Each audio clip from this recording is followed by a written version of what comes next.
You know what's strange? We live in a time where the very foundations of global power are shifting right in front of us, and yet, most people still think the United States will remain the single, untouchable superpower forever. But what if I told you that America's unipolar moment, that brief period where it dominated militarily, economically, and culturally, is not only ending, it might already be over?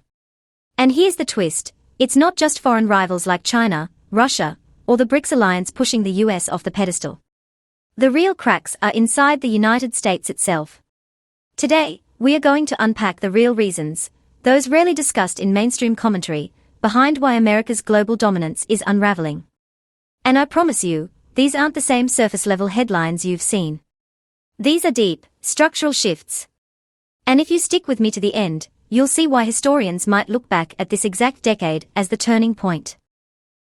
The moment when the American era truly ended. Now, here's my question to you. If you woke up tomorrow and saw headlines announcing that the dollar was no longer the world's reserve currency, that the US had lost a major war game simulation against China, or that a group of allies had just signed a new trade pact without inviting Washington, would you be shocked? Or would you feel like it was inevitable?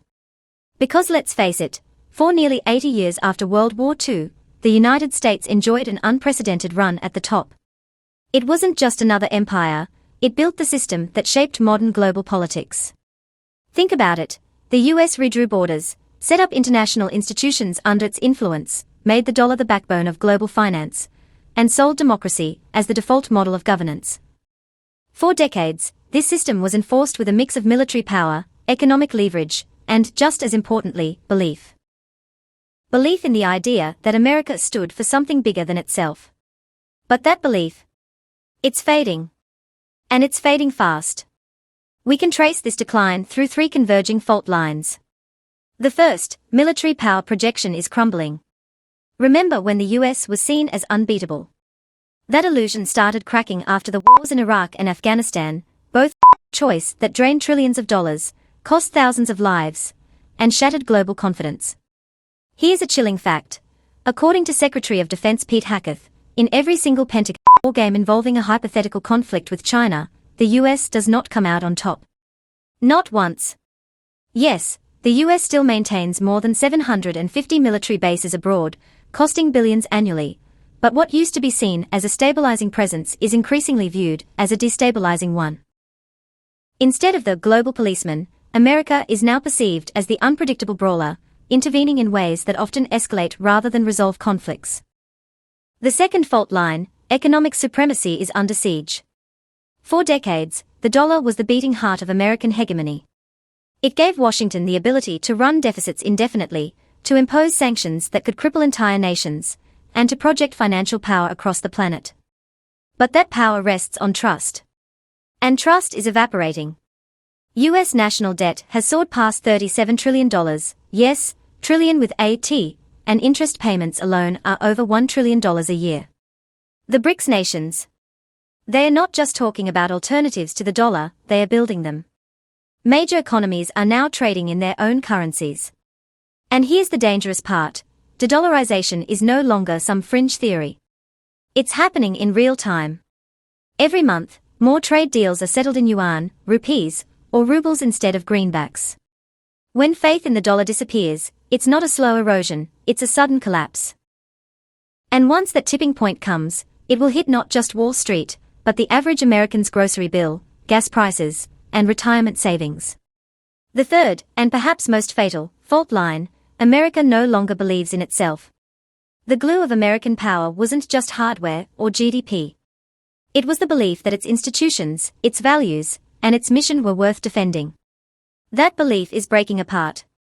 Political polarization is at historic highs. Social unrest simmers just below the surface. Trust in government, trust in media, even trust in democracy itself, is collapsing. From the outside, allies see the shift clearly. The old America, the predictable partner, the steady hand, is fading. In its place is a version of the United States that's more aggressive, more erratic, and increasingly isolated. Now, history shows us that empires rarely collapse overnight. Athens fell after overextending in Sicily. The British Empire bled itself dry through and debt. The Roman Empire faded in stages until it was a shell of itself. The US could very well follow the same pattern, by 1,000 cuts. One broken alliance here, one failed institution there, one abandoned principle after another. It's already happening. Let's zoom back in on the military front for a moment. The US defense budget is massive, over $800 billion this year, but the system is overstretched. Industrial production can't keep up with the global demand for weapons. The arsenal that was once unmatched is now, in some areas, outpaced. And then there's the economy. Once, America used trade to shape the world. Now, it uses tariffs and sanctions as blunt instruments. The result? Allies are alienated, global trade is fragmenting, and markets are losing faith in Washington's stability. When unpredictability becomes your main foreign policy tool, it's not strategy, it's risk. And risk isn't what other nations want in a global leader. Meanwhile, the rules America created for the world. They are being ignored by America itself. The nuclear non-proliferation framework is fraying, with past US leaders threatening to deploy nuclear weapons in ways that escalate tensions. Sovereignty is routinely violated. Human rights commitments are applied selectively. And bizarre episodes, like floating the idea of buying Greenland, only feed the perception that Washington is no longer the rational, steady actor it once was. Now, here's the part nobody wants to talk about. The end of US hegemony might not be a dramatic collapse. It could be a quiet fading. No fireworks, no single catastrophic event, just a gradual dimming of influence until one day, the world realizes the torch has passed. The dollar's role. Gone. Military dominance. Checked by rivals. Moral authority. Questioned by friends and foes alike.